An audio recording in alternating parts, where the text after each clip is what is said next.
பிலிப்பியர் 4:8. கடைசியாக சகோதரரே, உண்மை உள்ளவைகள் எவைகளோ, ஒழுக்கம் உள்ளவைகள் எவைகளோ, நீதி உள்ளவைகள் எவைகளோ, கற்புள்ளவைகள் எவைகளோ, அன்புள்ளவைகள் எவைகளோ, நற்கீர்த்தி உள்ளவைகள் எவைகளோ, புண்ணியம் எதுவோ, புகழ் எதுவோ, அவைகளையே சிந்தித்துக் கொண்டிருங்கள் என்ற வசனத்தின்படி நாம் 3 காரியங்களை நாம் பார்த்தோம். உண்மை உள்ளவைகள், ஒழுக்கம் உள்ளவைகள், நீதி உள்ளவைகள்.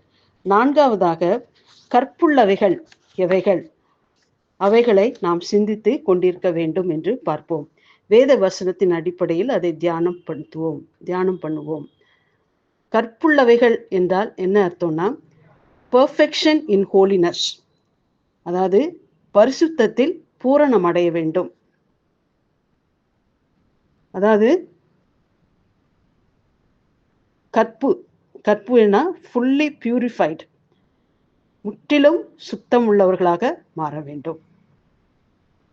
இதுல 2 கொரிந்தியர் 11:2, நான் உங்களை கற்புள்ள கன்னிகையாக கிறிஸ்து என்னும் ஒரே புருஷனுக்கு ஒப்பு கொடுக்க நியமித்தபடியால் உங்களுக்காக தேவ வைராக்கியம் கொண்டிருக்கிறேன். இது ஊழியர்களை குறித்து சொல்லப்பட்ட வசனம். கற்புள்ள கன்னிகையாக கிறிஸ்து என்னும் ஒரே புருஷனுக்கு ஒப்பு கொடுக்க நியமிக்கப்பட்டிருக்கிறார்கள். 1 தீமோத்தேயு 4:12, உன் இளமையை குறித்து ஒருவரும் உன்னை அசட்டை பண்ணாதபடிக்கு நீ வார்த்தையிலும் நடக்கையிலும் அன்பிலும் ஆவியிலும் விசுவாசத்திலும் கற்பிலும் விசுவாசிகளுக்கு மாதிரியாயிரு என்று சொல்லப்பட்டிருக்கு. அதுல கற்பிலும் விசுவாசிகளுக்கு மாதிரியா இருக்க வேண்டும். தீத்து 2:4-5, பாலிய ஸ்திரீகள் தங்கள் புருஷரிடத்திலும் தங்கள் பிள்ளைகளிடத்திலும் அன்புள்ளவர்களும் தெளிந்த புத்தி உள்ளவர்களும் கற்புள்ளவர்களும் நல்லவர்களும் புருஷனுக்கு கீழ்ப்படுகிறவர்களும் வீட்டில் தரித்திருக்கிறவர்களுமாக இருக்க வேண்டும். அப்போ பாலிய ஸ்திரீகள் எப்படி இருக்கணும் என்று நாம் இதுல வாஸ்தம். அதுல கற்புள்ளவர்களாக இருக்க வேண்டும் என்று பார்த்தோம். 1 பேதுரு 3:1, அந்தப்படி மனைவிகளே உங்கள் சொந்த புருஷர்களுக்கு கீழ்ப்படிந்திருங்கள். அப்பொழுது அவர்களில் யாராவது திருவசனத்துக்கு கீழ்ப்படியாதவர்களாய் இருந்தால் பயபக்தியோடு கூடிய உங்கள் கற்புள்ள நடக்கையை அவர்கள் பார்த்து போதனையின்றி மனைவிகளின் நடக்கையினாலே ஆதாயப்படுத்தி கொள்ளப்படுவார்கள். இங்கு கற்புள்ள நடக்கையை தேவன் எதிர்பார்க்கிறார். இந்த வசனம் சொல்லுகிறது. வெளிப்படுத்தின விசேஷம் 14:4, ஸ்திரீகளால் தங்களை கரைப்படுத்தாதவர்கள் இவர்களே, கற்புள்ளவர்கள் இவர்களே, ஆட்டுக்குட்டியானவர் எங்கே போனாலும் அவரை பின்பற்றுகிறவர்கள் இவர்களே. இது ஊழியர்களை குறித்து சொல்லப்படுகிறது. விவாகம் இல்லாமல் சில ஊழியம் செய்யறாங்க இல்லையா, ஸ்திரீகளால் தங்களை கரைப்படுத்தாதவர்கள் எங்கே போனாலும் அவரையே பின்பற்றுகிறவர்கள் இவர்களே. இப்ப கற்பு என்ற வார்த்தைக்கு 3 அர்த்தங்களை நாம் சொல்லலாம். முதலாவது சுத்தம், பியூரிட்டி. 2வது வெர்ஜினிட்டி. அடுத்தது சாஸ்டிட்டி என்று 3 வித அர்த்தங்களை நாம் சொல்லலாம். முதலாவது இது 3ம் காணப்பட வேண்டும். கற்புள்ளவர்களிடத்தில் இது 3ம் காணப்பட வேண்டும். முதலாவது சுத்தம், பியூரிட்டி என்று எதெல்லாம் சுத்தமாய் இருக்க வேண்டும் என்று பார்ப்போம். வேதத்தின் அடிப்படையில் தியானிப்போம். முதலாவது பாளையம் சுத்தமாய் இருக்க வேண்டும். உபாகமம் 23:14, இந்த பாளையம் என்பது வீடு, ஜீவியம் இவற்றை காட்டுகிறது. உன் தேவனாகிய கர்த்தர் உன்னை ரட்சிக்கவும் உன் சத்துருக்களை உனக்கு ஒப்பு கொடுக்கவும் உன் பாளையத்துக்குள்ளே உலாவிக் கொண்டிருக்கிறார். ஆகையால் அவர் உன்னிடத்தில் அசுசியான காரியத்தை கண்டு உன்னை விட்டு விலகி போகாதபடிக்கு உன் பாளையம் சுத்தமாய் இருக்க கடவது என்று இஸ்ரவேல் ஜனங்களுக்கு சொல்லப்பட்டுள்ளது. 2வது கைகள் சுத்தமாய் இருக்க வேண்டும். யோபு 17:9, சுத்தமான கைகள் உள்ளவன் மென்மேலும் பலத்து போவான் என்று வாசிக்கிறோம். சங்கீதம் 24:4, யார் கர்த்தருடைய பர்வதத்தில் ஏறுவான்? கைகளில் சுத்தம் உள்ளவனும் இருதயத்தில் மாசில்லாதவனுமாய் இருந்து தன் ஆத்துமாவை மாயைக்கு ஒப்பு கொடாமலும் கபடாய் ஆணையிடாமலும் இருக்கிறவனே. அப்ப அந்த கேரக்டர்ஸ்ல ஒண்ணு கைகளில் சுத்தம் உள்ளவனாய் இருக்க வேண்டும். 3வதாக பாகை. பாகை என்பது சிந்தையிலே பரிசுத்தம், அதை காட்டுகிறது. பாகை தலையில அணிகிற ஒரு வஸ்திரமாகும். சகரியா 3:5 அவன் சிரசின் மேல் சுத்தமான பாகையை வைப்பார்களாக, வீண் சிந்தனைகளை வெறுத்து உம்முடைய வேதத்தில் பிரியமாய் இருக்கிறேன். அப்போ அந்த பாகை என்பது நம் இருதயத்துல தோன்றுகிற எண்ணங்கள், தலையில் தோன்றுகிற எண்ணங்கள் யாரை குறிக்கிறது. அது எப்படி இருக்கணுமா? சுத்தமாக இருக்க வேண்டும். அடுத்தது 4வது இருதயம். சங்கீதம் 73:1, மத்தேயு 5:8 சுத்த இருதயம் உள்ளவர்களாகிய இஸ்ரவேலருக்கு தேவன் நல்லவராகவே இருக்கிறார். இருதயத்தில் சுத்தம் உள்ளவர்கள் பாக்கியவான்கள், அவர்கள் தேவனை தரிசிப்பார்கள் என்று மத்தேயுல வாசிக்கிறோம். அடுத்தது மனசாட்சி சுத்தமாய் இருக்க வேண்டும். 1 தீமோத்தேயு 3:9 விசுவாசத்தின் ரகசியத்தை சுத்த மனசாட்சியிலே காத்து கொள்கிறவர்களாயும் இருக்க வேண்டும். அதுதான் அது. தீத்து 1:15 சுத்தம் உள்ளவர்களுக்கு சகலமும் சுத்தமாய் இருக்கும், அசுத்தம் உள்ளவர்களுக்கு ஒன்றும் சுத்தமாய் இராது. அவர்களுடைய புத்தியும் மனசாட்சியும் அசுத்தமாய் இருக்கும் என்று தீத்துல வாசிக்கிறோம். அதனால நம்முடைய மனசாட்சியில சுத்தம் காணப்பட வேண்டும். அடுத்தது வார்த்தை. யோபு 11:4 என் சொல் சுத்தம் என்றும் நான் தேவரீருடைய பார்வைக்கு துப்புரவானவன் என்றும் நீர் சொல்லுகிறீர் என்று அவரை சொல்லுறார். என்னது? என் சொல் சுத்தம், நான் தேவருடைய பார்வைக்கு துப்புரவானவன் என்று நீர் சொல்லுகிறீர் என்று தன்னை குறித்து அவன் சொல்லுகிறான். அடுத்ததாக வஸ்திரம். ஆதியாகமம் 35:2 இது வஸ்திரம் சுபாவங்களை காட்டுகிறது. உங்கள் அந்நிய தெய்வங்களை விலக்கி போட்டு உங்களை சுத்தம் பண்ணி கொண்டு உங்கள் வஸ்திரங்களை மாற்றுங்கள் என்று வாசிக்கிறோம். லேவியராகமம் 19:2-14 நான் பரிசுத்தர் ஆகையால் நீங்களும் பரிசுத்தராய் இருங்கள். அப்ப கர்த்தர் பரிசுத்தராய் இருக்கிறதுனால அவருடைய பரிசுத்த சுபாவங்கள் நமக்கு காணப்பட வேண்டும். இதுதான் இது என்னது? சுத்தம். முதலாவது பியூரிட்டி. கற்பு என்றால் என்னது? பியூரிட்டி. அடுத்தது வெர்ஜினிட்டி. இது எதை காட்டுகிறதுனா கன்னித்தன்மை, கரைபடாத ஜீவியம். கன்னியர்கள் யாரு? கரைபடாதவர்கள். அவர்களை தான் கன்னியர்கள் என்று சொல்வார்கள். அக்கிரமத்தாலும் இந்த உலகத்தாலும் மாம்சத்தாலும் ஆகியவற்றால் ஒரு கரைபடாத ஜீவியம் செய்ய வேண்டும். அக்கிரமம். எரேமியா 2:22 நீ உன்னை உவர் மண்ணினால் கழுவினால் அது கழுவி அதன் அதிக சவுக்காரத்தை கையாடினாலும் உன் அக்கிரமத்தின் கரைகள் எனக்கு முன்பாக இருக்கும் என்று கர்த்தராகிய ஆண்டவர் சொல்லுகிறார் என்று வாசிக்கிறோம். யாக்கோபு 3:6 நாவானது முழு சரீரத்தையும் கரைப்படுத்தி ஆயுள் சக்கரத்தை கொளுத்தி விடுகிறதா இருக்கிறது. அதனால கரைபடாத ஜீவியம் செய்ய வேண்டும். அந்த ஒரு கரை இருந்தாலும் அது ஆண்டவர் எனக்கு முன்பாக இருக்கும் என்று சொல்லுகிறார். அதாவது நாவு முழு சரீரத்தையும் கரைப்படுத்தி ஆயுள் சக்கரத்தை கொளுத்தி விடுகிறதாக இருக்கிறது. அதனால நாவை அடக்கி ஆள வேண்டும். யூதா 23 மாம்சத்தால் கரைப்பட்டிருக்கிற வஸ்திரத்தையும் வெறுத்து தள்ளுங்கள் என்று வாசிக்கிறோம். நீதிமொழிகள் 9:7 துன்மார்க்கனை கண்டிக்கிறவன் தன்னை கரைப்படுத்தி கொள்ளுகிறான். அப்ப துன்மார்க்கனை போய் நம்ம கண்டிச்சோம்னா நம்மையே நாமே கரைப்படுத்தி கொள்வோம்.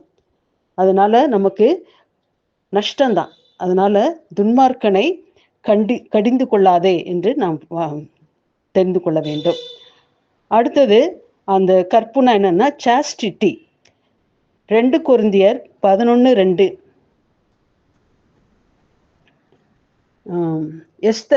எஸ்தர் தன்னை சுத்திகரித்தாள். எப்படி? வெள்ளைப்போளங்களாகவும் மற்றும் கந்தவர்க்க எல்லா வாசனை பரிமள தைலங்களால தன்னை சுத்திகரித்தாள்.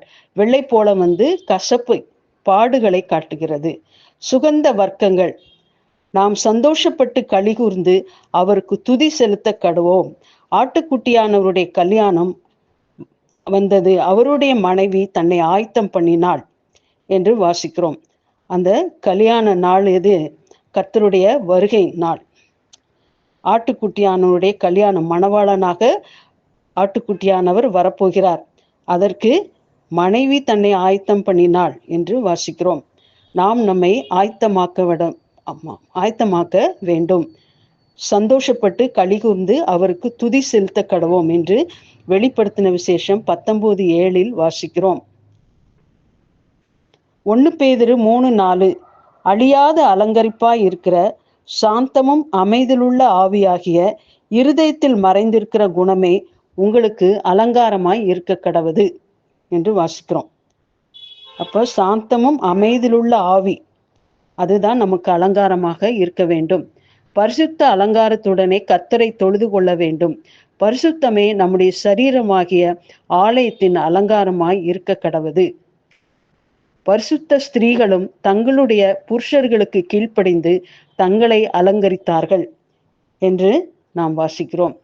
தீத்து 2:5 தெளிந்த புத்தியுள்ளவர்களும் கற்புள்ளவர்களும் வீட்டில் தரித்திருக்கிறவர்களும் நல்லவர்களும் தங்கள் புருஷர்களுக்கு கீழ்ப்படுகிறவர்களாய் இருக்கும்படி புத்தி சொல்லு என்று நாம் வாசிக்கிறோம். அப்ப ஸ்திரீகள் எப்படி இருக்கணும்? தெளிந்த புத்தியுள்ளவர்களும் கற்புள்ளவர்களும் வீட்டிலே தரித்திருக்க வேண்டும், நல்லவர்களாக இருக்க வேண்டும், தங்கள் புருஷருக்கு கீழ்ப்படுகிறவர்களாக இருக்கும்படி புத்தி சொல்லு. அதுல இன்னொன்னு என்னன்னா, பிரதிஷ்டியான ஜீவியமும் ஒரு அலங்காரம் ஆகும். நம்முடைய கண்களோடு நம்முடைய நடை உடை பாவனையில் எல்லாவற்றிலும் ஒரு பிரதிஷ்டை இருக்க வேண்டும், ஒரு கான்சக்ரேஷன். அது ஒரு அலங்காரமாக நமக்கு காணப்படும். வெளிப்படுத்தின 21:2 யோவானாகிய நான் புதிய எருசலேமாகிய பரிசுத்த நகரத்தை தேவனிடத்தில் நின்று இறங்கி வர கண்டேன். அது தன் புருஷனுக்காக அலங்கரிக்கப்பட்ட மணவாட்டியைப் போல ஆயத்தமாக்கப்பட்டிருந்தது என்று வாசிக்கிறோம். இது எருசலேம். எருசலேம்னா யார்? நாம் தான், சபைதான் எருசலேம். அது எப்படி இருக்குதான்?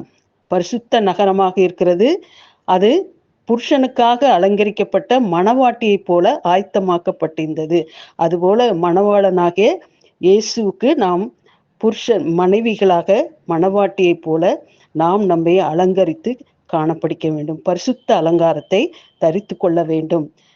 ஆகையினால இந்த கற்புள்ள ஜீவியத்தை செய்யும்படியாக நாம் கற்புள்ளவைகளையே சிந்தித்து கொண்டிருக்க வேண்டும். தேவன் தாமே நமக்கு கிருபை செய்வாராக.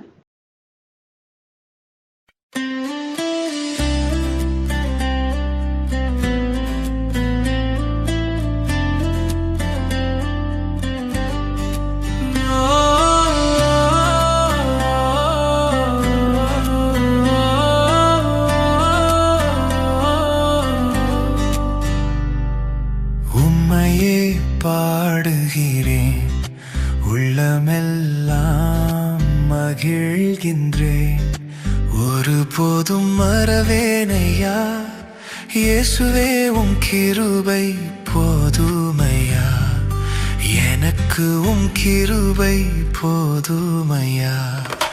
உம்மையே பாடுகிறேன், உள்ளமெல்லாம் மகிழ்கின்றேன்.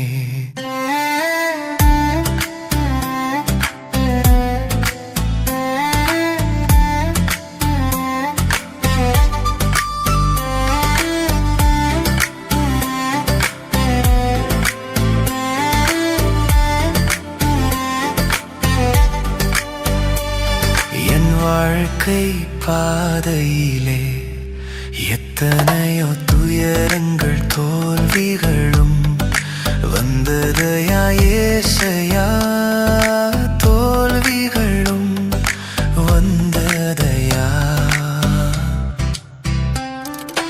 உம்மையே பாடுகிறேன், உள்ளமெல்லாம் மகிழ்கின்றேன்.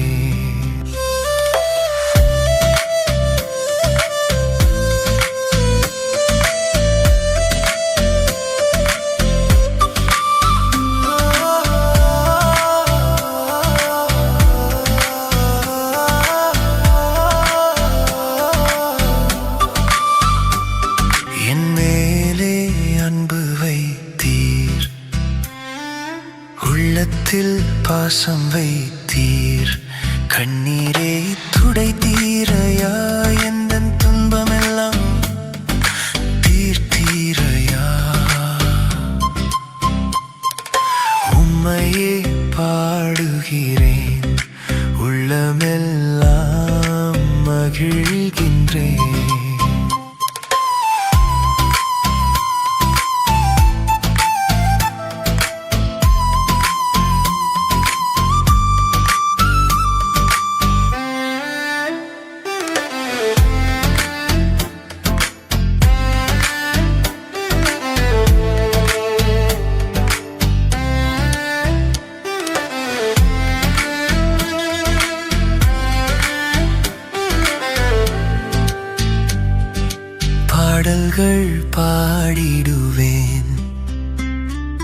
வாயார புகழ்ந்திடுவேன், உம்மை எங்கும் சொல்வேனையா, உம்மை எங்கும் சொல்வேனையா. உம்மையே பாடுகிறேன், உள்ளமெல்லாம் மகிழ்கின்றேன்.